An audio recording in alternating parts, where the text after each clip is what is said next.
To begin, the rules of the game of life are unchangeable and unbreakable. We play the game not on the playing field of space and time, but rather on the playing field of the mind. The real important moves we make are in our minds. Then, what are the aims of it? There are two. To increase awareness, more specifically, the awareness of things of greater significance. To realize desires. What these desires are is up to us to decide. Simple, right? Despite the register being so minor in size, it takes a lifetime's worth of practice to wisely accomplish the two chief goals. One of the many principles that govern life is the use of our minds and inner conversations to realize our desires. As he thinketh in his heart, so is he. Before we may realize our desires, though, we must become aware of our mental activity. What conversations do you have with yourself internally? The answer to this question will drum into you the idea of why you are where you are and where you are headed. We can then surmise that by changing our inner conversations, we make internal changes that are met with external changes that fashion our lives.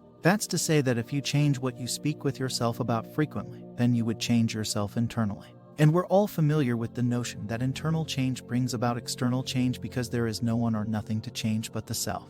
With that in mind, you should take into account that your inner conversations should be based on the premise that your desire is fulfilled. In the book, Neville speaks of an encounter he had with a substantially successful businessman.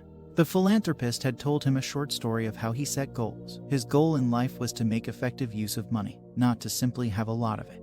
This implied that he did have sizable wealth sitting behind him. The reason that so few people, including plenty here on this sub, end up realizing their goals is that they think of their goals, think of wanting their goals to be achieved. The reason this is harmful is that it only implies the lack of it. Along with this, the lack of practice. With no practical skills, even the most sagacious of people with a deep understanding of this subject do not see results. To know but not to practice is to sin, to fail to realize your goal. Emboss into your mind that the kingdom of heaven is within you. I'm going to extract a medium-sized story straight from the book about a woman whose three-dimensional reality was the complete opposite of what she wanted, and how she turned it around. Be attentive to what she had done.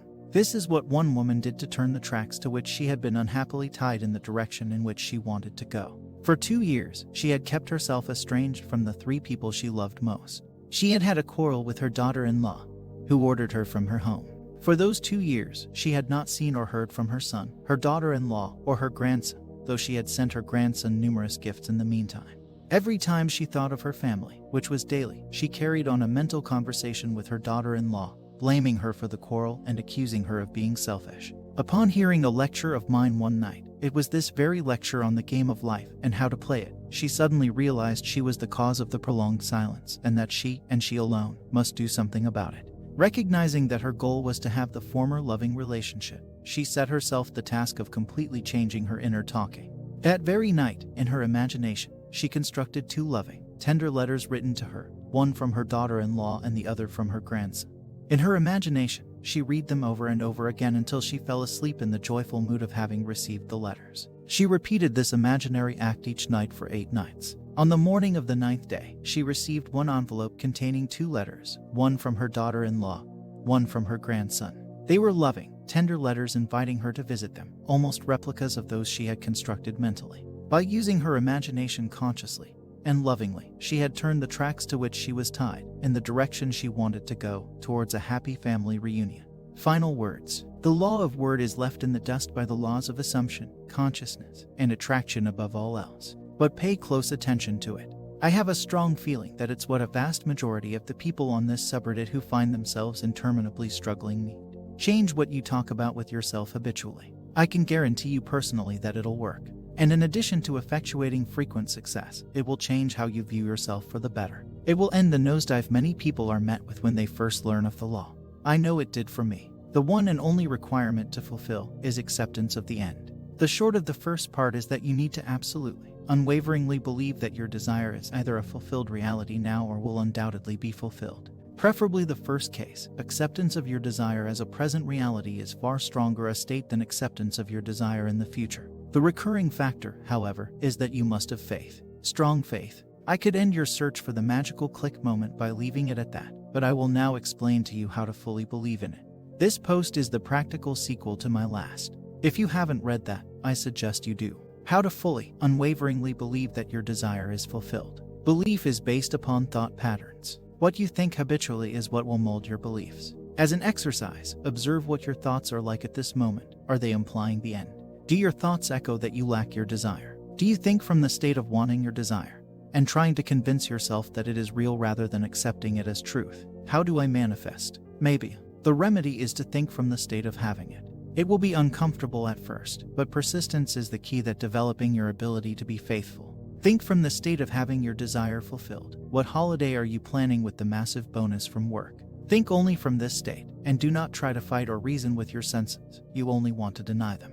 This is a nonchalant process, a simple no lull to your senses, if you will. But for some, doing so is difficult. So, we combat this difficulty by making our mind more receptive, by lessening the volume of the conscious mind to a point at which we can control it, and make the impressions that we want on our subconscious mind. Neville pushes the ideas of sleep and prayer extensively for this and many other reasons. Your mind is far more receptive right as you are about to enter sleep.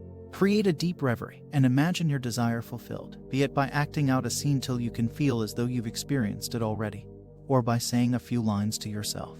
The technique and the degree of accuracy to which you execute it does not matter, as long as they manage to fulfill the one requirement or acceptance of its fulfillment. Once this goal is achieved, that is, acceptance of your desire's fulfillment, you will have some sort of inner conviction either that it is done already or will be done for sure. I can't explain it any better than that, but once the feeling is achieved, you will feel the inner shift. During the day, think from the state of having completed it, or that it will undoubtedly be completed, but maintain the acceptance one way or another. If you chose the latter, I suggest that once you make comfortable with the process of accepting that it will happen, you should gradually transition to accepting that it has happened and is a thing of the now. To summarize, make your mind receptive by control of the conscious mind. Many people do this by entering a state akin to sleep, then making your impressions by accepting that what you imagine to be true is true. During the day, every day, think from the state of having, even persisting through discomfort and the feeling of I'm lying to myself, for it is already so. Do not toil and moil, make it easy. You cannot find illness without it.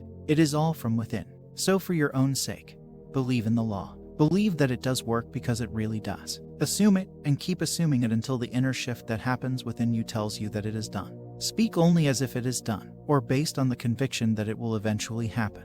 As always, questions, thoughts, and all else are always welcome. Don't stop believing.